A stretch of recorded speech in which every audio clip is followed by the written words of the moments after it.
Place the mountain edger into the stencil genie on top of your cookie.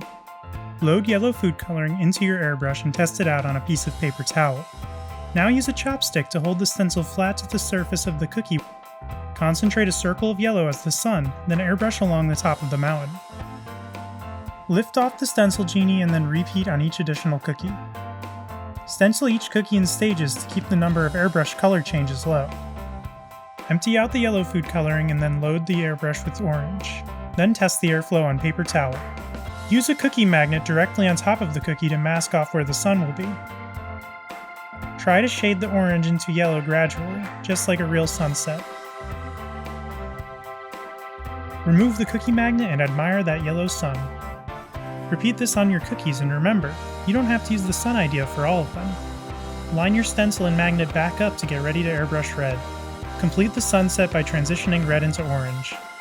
On the bottom of the stencil, we're going to use the Pine Tree's Cookie Stencil Edger.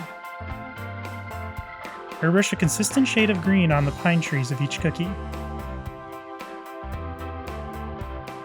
It doesn't stop at the sunset though. Try metallic silver, blue, and black for a nighttime scene.